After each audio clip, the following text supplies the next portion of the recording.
that you feel good. Because this feeling good is what goes out as a signal into the universe and starts to attract more of itself to you. So the more you can feel good, the more you will attract the things that help you feel good, and it'll keep bringing you up higher and higher. When you're that the creative process is a three-step process. Step one is you must ask for what you want. You do not need to use words to ask. In fact, the universe is not even hearing words from you. The universe is responding completely to your thought. Second step is answer, an answer to what you're asking. And that is not your work in your physical form. The universe will do that step for you. All of the universal forces are responding to the thoughts that you have set into motion. Your wish is my command. And the universe will start to rearrange itself to make it happen for you. Most of us have never allowed ourselves to want what we truly want because we can't see how it's going to manifest. If you do just a little research, it is going to become evident to you that anyone that ever accomplished anything did not know how they were going to do it. They only knew they were going to do it. You don't need to know how it's going to come about. You don't need to know how the universe will rearrange itself. You don't know how. It'll be shown to you. You will attract the way. And we say, you are asking. You are completing step one. You can't help but do that. The universe is answering every time, no exception. But there is another step that you must understand. And it is called step three, which is the receiving step, which means you must bring yourself into alignment with what you're asking for. When you're in alignment with what you want, you feel wonderful. That's what enthusiasm is. That's what joy is. That's what appreciation is. That's what that feeling of passion is. But when you are feeling despair or fear or anger, those are strong indicators that you are not right now in alignment with what you're asking for. And so when you begin to realize that the way you feel is everything, and you begin to direct your thoughts based upon how they feel, little by little, you can find the feeling place of it, and now you are one with it, and now it must manifest into your experience.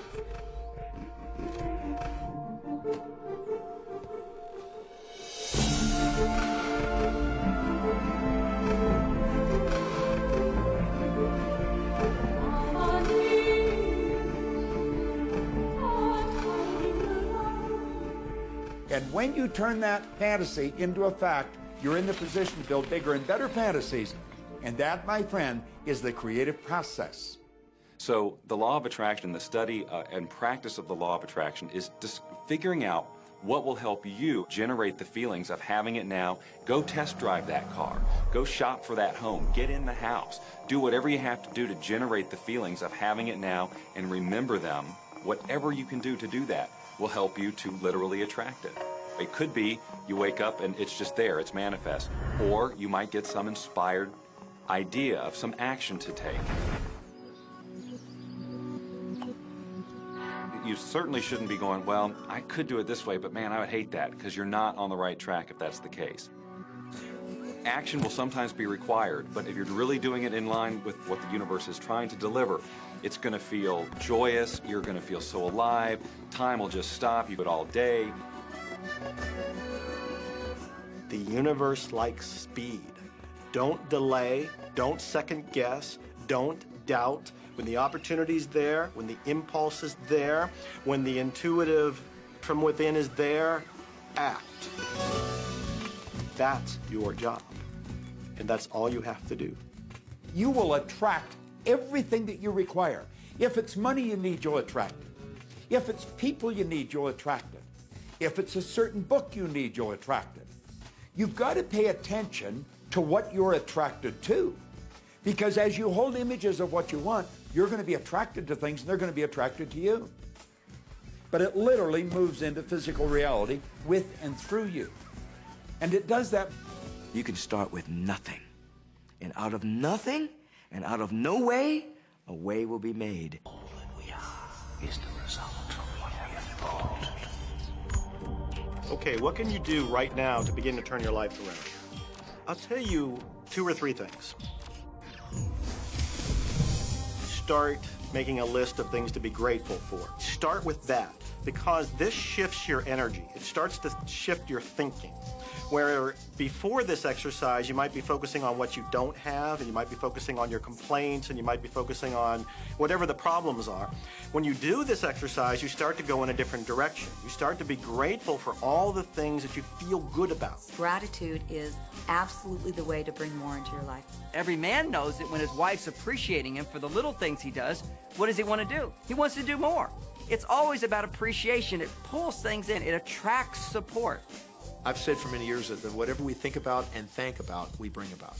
Because that's that feeling that you have to have, you know, and so for me, it's been such a powerful exercise every morning to get up and say thank you. Every morning when my feet hit the floor, thank you. And then I start running through what I'm grateful for as I'm going to brush my teeth and do the things I do in the morning. And I'm not just thinking about them and doing some rote routine, but I'm putting it out there and I'm feeling the feelings of gratitude. Because as soon as you start to feel differently about what you already have, you will start to attract more of the good things, more of the things you can be grateful for. Another thing that I would suggest that you do right now to turn your life around, and this is so huge that I can't find the words to describe just how powerful this can be for you.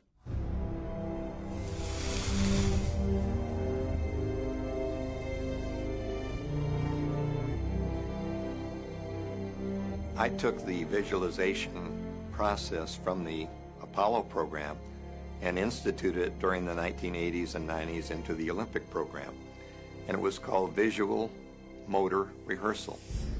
When you visualize, then you materialize. And the interesting thing about the mind is we took Olympic athletes and then hooked them up to sophisticated biofeedback equipment and had them run their event only in their mind. Incredibly, the same muscles fired in the same sequence when they were running the race in their mind as when they were running it on the track. How could this be? Because the mind can't distinguish whether you're really doing it or whether it's just a practice. I think if you've been there in the mind, go there in the body. When you're visualizing, when you've got that picture playing out in your mind, always and only dwell upon the end result.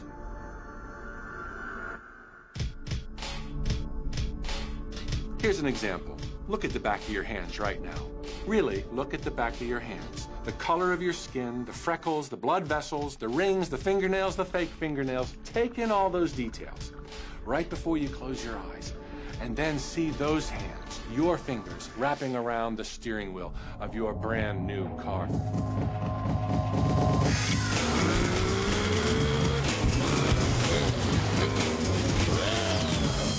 This is such a holographic experience, so real in this moment, that you don't even feel like you need the car because it feels like you already have it. It's the feeling that really creates the attraction, not just the picture or the thought. And I think for a lot of people, they think, well, if I think positive thoughts, or if I visualize having what I want, that'll be enough.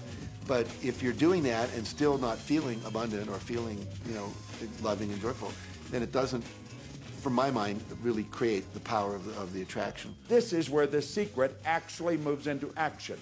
You put yourself in the feeling place of really being in that car, not, oh, I wish I could get that car, or someday I'll have that car, because that's a very definite feeling associated with that. It's not in the now, it's not, you know, it's in the future.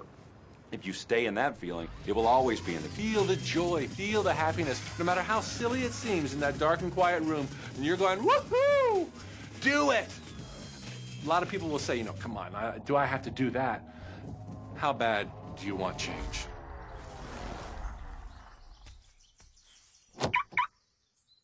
Now that feeling and that inner seeing will begin to be an open doorway through which the power of the universe will begin to express. What power? I cannot say. All I know is that it exists. Our job is not to figure out the how. The how will show up out of the commitment and the belief in the what. The hows are the domain of the universe. It always knows the shortest, quickest, fastest, most harmonious way between you and your dream. If you turn it over to the universe, you will be surprised and dazzled by what is delivered to you. This is where magic and miracles happen. Well, I would say you want to do this virtually daily, but my disclaimer is this should never be a chore.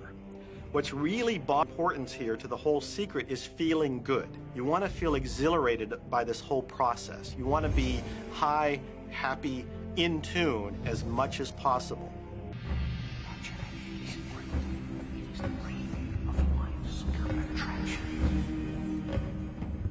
Decide what you want, believe you can have it, believe you deserve it, believe it's possible for you.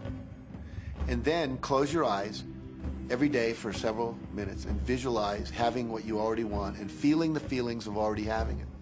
Come out of that and focus on what you're grateful for already. And really enjoy it, okay? And then go into your day and release it to the universe and trust that the universe will figure out how to manifest it.